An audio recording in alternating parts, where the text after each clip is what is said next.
A legendary where he's from, and he's going to take it here. Oh, there it is. It's Orianna bottom. Oh, it is too. Then they can start falling behind in the early game, and you are going to have a very scary Caitlyn to deal with. Here we go. It is that lane swap. UOL sees it. Yeah, Boogie gives it up. He's like, hey, Ananasik, how you doing? Santa's here as well, though. No Man's also off to the side. Reyna going to face check. Set low, pretty durable even at level 1. Gets the face breaker down. And there's the taunt coming in. And Santa's wishes he was somewhere else. Oh, is Ananasik going to go back in? Boss with the stun. That's a first blood for the Camille. TP in for UOL. It's carnage already. Here's Gadget looking to play the red side.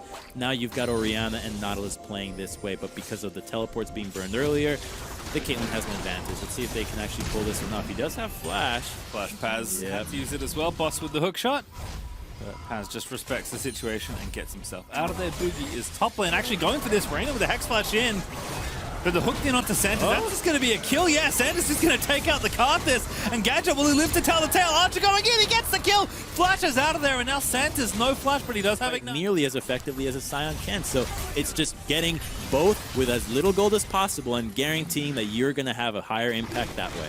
Santos is going to match. Ananasik is going to get the dragon. But if cast your mind back, Crumbs, you know, when lane swaps. The red of the Galio coming in is really scary, but then you add the Karthus on top of it, and suddenly Unicorns have to constantly look at the mini-map before they're thinking about taking any of these fights. Here comes Scion. Karthus must be close to hitting 6 if he's going for this. Yeah, I think it's one camp away. That Gromp's going to die. He is 6 now, and here goes Scion. There's Gadget.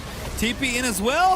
I think Paz is going to get it after the grave if he can, but here's Nomad to try and shut it down. He does get the kill, and now Paz going to run in after the Orianna, but I don't think he can chase it. But here comes Ace. Going to try and get it. No, Paz just has it. Never mind. This game, they're going in the top lane. The ultimatum, 3v2 here in the top side. Archer's going to be dead here easily for Ananasik as he gets the collateral damage over the top. Reyna, level 4, has the Haymaker ready to go, but that's not going to be enough. And who's the second kill going to go to? It's Boss that collects his check as UOL fight back. Oh, Unicorns is fighting. It's such a... I think in his head he's thinking, they don't have much data on us either.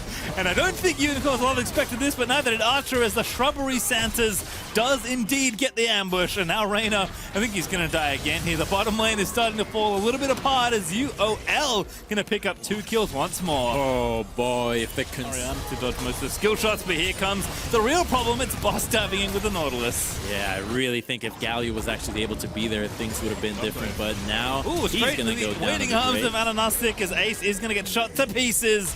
May get the second kill there for the Graves as UOL starting to find the tempo they like here, I think. B3 have set a pretty quick game pace, and UOL are happy to play along. You said their pace was breakneck pace here. I think they just broke their own neck on this one, though, because they have been going so fast. Unicorn's thing is that it's going to get to the point where no one on the side of V3 can side lane whatsoever against anyone on Unicorns of Love. They're going to dominate that department, and if V3 is conceding these dragon fights, Unicorns of 3 isn't prepared for this. Unicorns can strike out of nowhere. Now that Camille is here, her flash is up. You saw how quickly she was able to delete Archer. She has to stay next to the set. It's her best chance of surviving. Comes Scion, but actually Santos goes in, and that's going to be a kill in onto Boogie.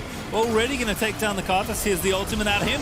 Galio with a very nice taunt. Going to shut down Boss. Ananasik going to go down as well. And Reyna over the top with a showstomp. It's going to do just that as Paz and Archer are chasing down the rest. Flash in there for the Caitlyn's going to give that kill over. And now Santa's going to have to run away and hook himself to the wall. No Man's though on the back end of the play. He's able to take down Reyna. And who got the Herald? I believe No Man's got it. And he is going to get the eye and try and dip away. He's level 12, but he's getting chased out by the Galio. Nice roof walk, though. Gets him out from under the incoming Justice Punch. But is there any more left here? Ace is wanting to chase down this Cassidy. He's got double buffs as well. He's going to get the Q down, but he needs a little bit of extra help. The taunt not quite there in range. Nomads is going to get knocked up, and the Blast Cone's going to move Ace over as well. And that Justice Punch is going to force a flash, but Ace just follow flashes instead. And now Nomads, he rift walked over. He somehow had a little bit of extra mana left over. And Archer might finally get a kill after all. He's so close to being in range. That Q just barely misses. And now UOL, they're going to try and save the cast, and they're going to TP in, and Nomads! He gets the kill, he's got mana back, he's going to go in as well! Archer getting low, he's going to get slain by Boss, surely. There's the double kill for the Cassidy. He had no mana, he had no health, he had no hope, and somehow He's gotten 2 kills and assists, and he's almost back to half HP. It was 1. They had 1. So often in their final. Oh my. What can you say? You gave these 2 champions that are so scary so many kills, and now they're killing people in the side lanes again. And it's just a menace. Level 14, 2 items, almost fully stacked to Rod of Ages. Can't be far away from the transform. I'm sure Boss is diving poor Ace, who's been resourced from all the swapping, and Boss will just clean that one up. And this is from the side lanes constantly. You see that Camille is not leaving the lane. She's staying here. Same thing with Cassidy, who's already back on the map. And so you have to group up. And if you do, you're now conceding pressure in the sides, which allow the Cassidy to just have free access to. Look at what he does. Yeah, he just doesn't care. I refuse to believe. Wait a minute. Oh, that's actually quite a lot from Archer. Boss also going to get spotted, but Reyna already dead. Gadget going to actually nab the last hit. And No Man's actually going to go back to base. He can just TP in if he needs to. Great shockwave there from Gadget. Looks so good on this Orianna. And now the enemy jungler is going to be forced to flash away. UOL are going to chase in. Ananastic is going to grab that kill. Boss is going to dive into the backline onto Ace. Here comes the Requiem. But I don't think it's enough. No Man's dominating after the TP back in. Takes down Archer. That's another kill dead as Ace falls, and Paz, he's going to be the last one left alive as UOL are going to kill the zombie Scion and grab themselves the ace. This is fantastic. 1-3-1, and then have an Orianna into the bottom lane, deal with what V3 threw at you, which was just unorthodox from start to finish, and just stay true to their win conditions and executing the team fight is really impressive. I think the UOL hype is definitely living up to it. Yeah, this is quite the game. Again, we're under such, like, different circumstances, right? Like, not every team's gonna lane swap. This is the game he got to play it because so many other things have happened that we haven't actually had a whole lot of time to talk about his Orianna, but that shockwave that managed to snipe the Carters, that is not a first time Orianna play a shockwave. And that's what you want to see too from your Orianna bottom. Can you actually do things in a team fight? Because yeah, we know you can farm, but can you play Orianna like a regular mid? Oh my goodness. Can you play League of Legends? Is the question I asked Boogie. No, you cannot. If you're up against the level 16 Cassidy with 3 items, finish it under 25 minutes with Infernal Soul, no. The answer is no, Crumbs. You don't get to play. Ace, you don't get to play either. Oh my god, goodbye health. Chase him. He can chase him. He is. I mean, of course he can. He's just dead. Oh, I wish you refocused the channel was happening. Oh, a Q almost killed him. That was cool. Mana. Out of mana. Oh no. Don't let him auto you. I think he's gone too far. I think he did. Yeah, he went too far. All right, good work, Archer. Cleaning it up. That's a big bounty. All right, still fighting. Good shockwave. Finds 2. UOL still in there as No Man's has been quite the distraction. Here's a big taunt coming in. Finds 3, I think, on the taunt. But Santa's going to clean it up. And I think UOL just too far ahead, Crumbs. The gold lead is ridiculous. No Man's is giving away his life, but for a good cause here. As the Nexus is going to be Unicorns of Loves in short order. Ananastic getting low, but not get dead just yet. Carter says, I don't think so. Ace in the hole as well, just in case. Reyna trying to keep fighting. As Paz also tying up the rest of them left in the base. Gadget is going to get a kill, but there's Boogie with a shutdown onto Gadget. Paz low, but Archer still fighting. His Boss wants to get the Caitlyn, but he can't quite find the range. And now Boss is going to get the Ace in the hole blocked by Santas, as he's going to look to go back in, but he shuts down Paz instead, not wanting to get punched anymore by the undead Scion. And that was a completely normal passenger play I just had to play by play. Archer just used Caitlyn ultimate 3 times in that fight. Only able to find his mark at the right. Ooh, another kill. Okay. Feisty, taking down Boogie with the anchor.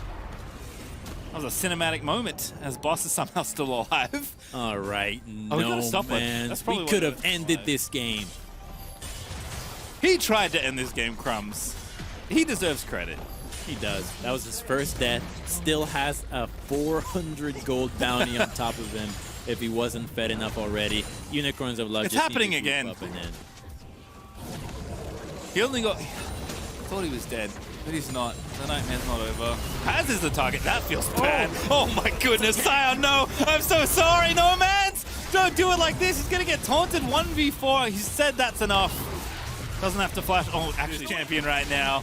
And now Gadget's here to shield him off. That's not very fair. He was 1v4ing before. Gadget here going to make it a 2v4 instead.